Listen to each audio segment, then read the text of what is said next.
This is still awful green. Yeah, yeah, because it rained late into the year up there. It's heating up though. Yep, it doesn't take long to dry out that the east side. Yeah.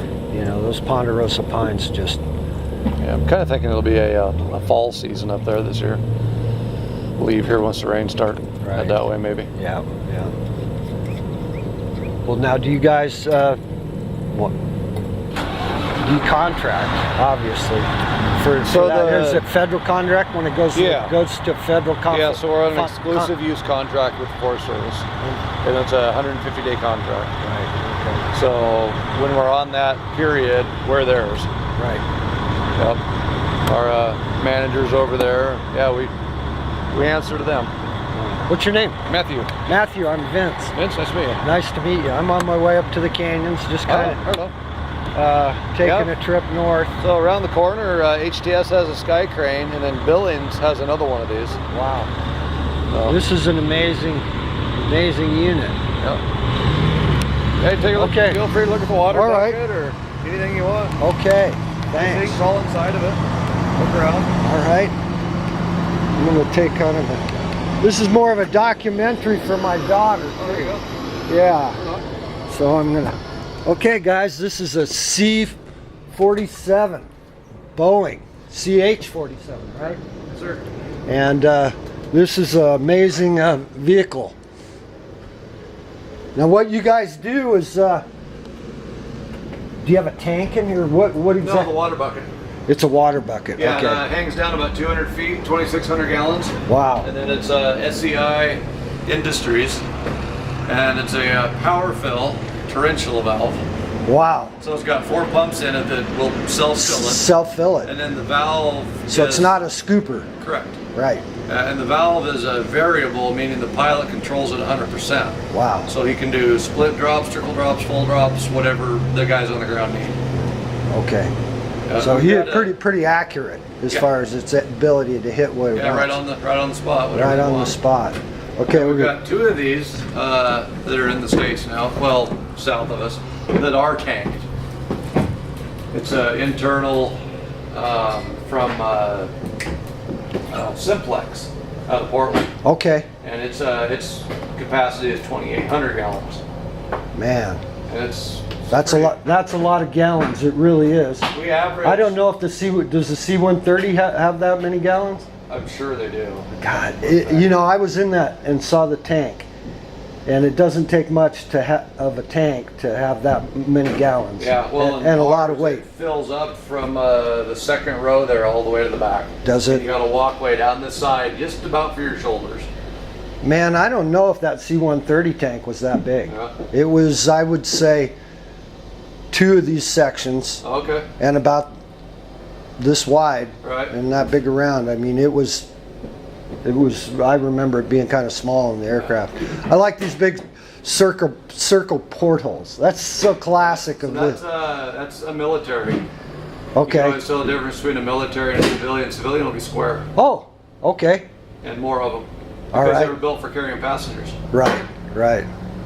Yeah, this is pretty neat. I have a friend that was the last POW captured in Vietnam Army. He was a Cobra gunship pilot, shot down. His gunner was killed, and he evaded capture for a while. And then they marched him 600 miles up the Ho Chi Minh Trail. Jeez. He's a retired colonel, and he's quite a helicopter guy. Yeah. He was an instructor for a long time. Came back and he flew the Apaches. Yeah. Yeah. Yeah. Yeah. One of my good friends that's now retired. He flew a late A and an early C in Vietnam. Wow. And then my wife's stepdad flew A's in the early times in Vietnam. Yeah, those are neat little sleek. They're a lot sleeker looking than the new ones. Yeah. You know. It's still they got so much stuff on the new ones. Yeah, the majority of what you see there in the middle is all indication. Okay. For your systems. Yeah. Yep. And dual controls. Boy, this is pretty dang neat, guys. Get to get inside of one of these. Yep. Sure glad I turned around and came in. I want to get some shots to the outside. Feel free. And this is our pilot. I'm just a torque monitoring specialist. I worked for Lockheed for a long time. I know a lot about you, Roger Caps. VBadkin, Roger. Perfect. Nice to meet you. Heck of a machine you fly here. It's pretty nice. Yep, she's the Cadillac of helicopters, you know. Yeah. But she's still a helicopter. That's Damn pretty things. neat. Yeah. Well, you got to take care of them. They're kind of persnickety, aren't they? They're She's a tractor, but it's a fine machine. sometimes she gets a little trouble, you know. You got to keep the blades coordinated, right, so that one doesn't knock into the other. It's all the same. I know. I'm just giving you a hard time. All right. Yeah. Good stuff, though. Yeah. Do a lot of skydiving out of the back of these with the Not me. no I ain't the jumping. smoke jumpers. You No. you ever deliver smoke jumpers in this? Negative. No. Well. There was an accident a few years ago with a smaller one. Uh-huh. Killed a bunch of hot shots. So after that, the Forest Service said no more. No more out of the helicopter. No more big ones. Right. Yeah, they'll do the mediums over there. Okay. And this is your. Oh, there's your sock. Okay. Yeah, there's the bucket. Yeah. Yeah, there's the bucket. Okay.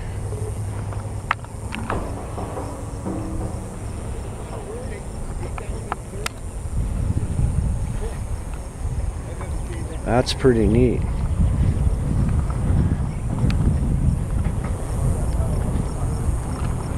Well, we're going to go over here and take a look at this bucket, which is pretty amazing.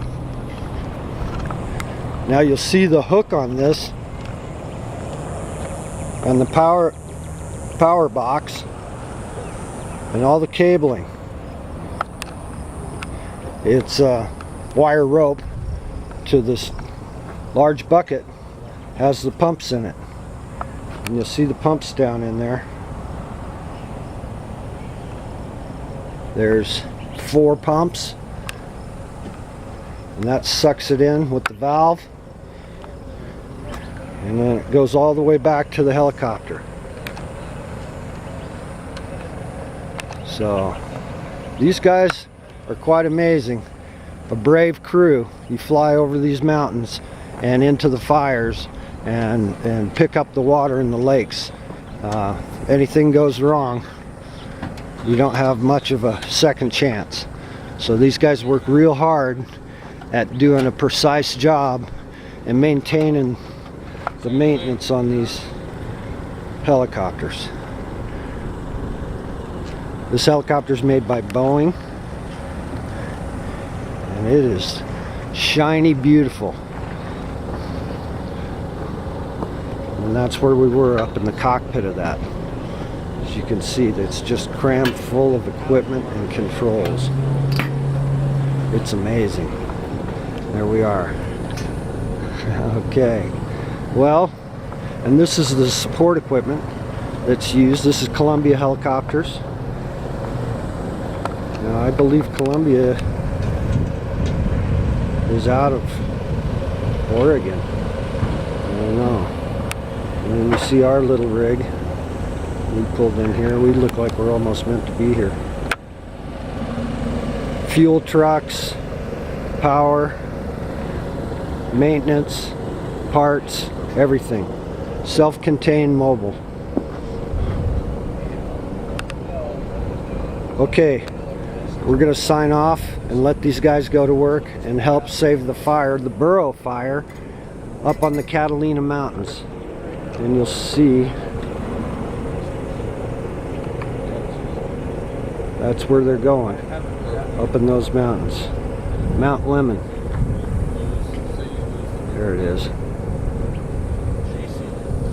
Goes all the way around. You'll get light, but that you shouldn't see any other indication, because now your number 2 system's running. Yeah. Yeah, so Okay. So when an NR drops off and the GCU, now you got 2 conflicting problems. That's it. Hence capacitor. Okay, thanks guys. I appreciate it. It was nice to meet you guys. And thanks for all your hard work and keeping us safe.